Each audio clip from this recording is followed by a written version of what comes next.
हमारा गांव पहाड़ों के बीच बसा एक छोटा सा गांव था।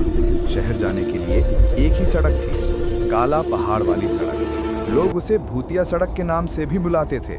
क्यों? क्योंकि उस सड़क पर रात के 8 बजे के बाद कोई नहीं जाता था। कई लोग वहां से गायब हो चुके थे, कुछ पागल हो गए थे और कुछ की लाशें मिली थीं। गांव वालों का कहना था कि उस सड़क पर एक ऐसी आत्मा रहती है जो रात को उस रास्ते से गुजरने वाले किसी भी जिंदा इंसान को जिंदा नहीं छोड़ती। लेकिन हम 3 दोस्त, समीर, विजय और मैं यानी अमित, इन बातों पर विश्वास नहीं करते थे। हम शहर से पढ़कर लौटे थे और हमें ये सब अंधविश्वास लगता था। हमने तय किया कि आज रात हम उस सड़क को जरूर पार करेंगे। हमने अपनी बाइक निकाली। गांव के लोगों ने रोकने की कोशिश की। बेटा वापस आ जाओ, वो तुम्हें जिंदा नहीं छोड़ेगी। लेकिन समीर ने उनकी बात अनसुनी कर दी और बाइक स्टार्ट कर दी। हम सड़क पर पहुंचे। चारों ओर घना अंधेरा था। स्ट्रीट लाइट का नामो निशान नहीं था, बस बाइक की हेडलाइट ही एकमात्र सहारा थी।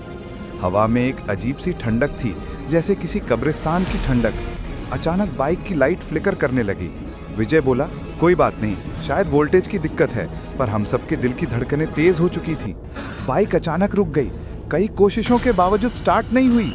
आसपास एकदम सन्नाटा था, बस हमारी सांसों की आवाज सुनाई दे रही थी। पीछे से कदमों की आहट आई। हमने पलटकर देखा, कोई नहीं था, पर वो आहट हर पल करीब आती जा रही थी। हमने बाइक छोड़कर पैदल चलने का फैसला किया। करीब 10 मिनट बाद एक रोने की आवाज सुनाई दी। हमने टॉर्च जलाई तो देखा करीब 50 फीट पीछे एक सफेद कपड़ों में लिपटी औरत खड़ी थी।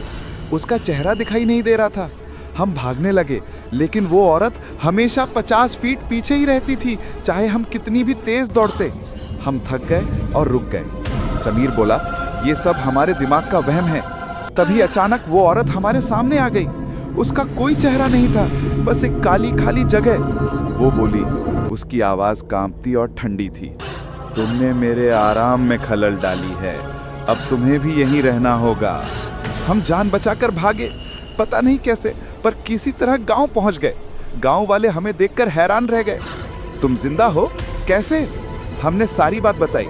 गांव के प्रधान ने कहा, 30 साल पहले एक लड़की की शादी की रात उसी सड़क पर उसके दूल्हे ने उसे छोड़ दिया था।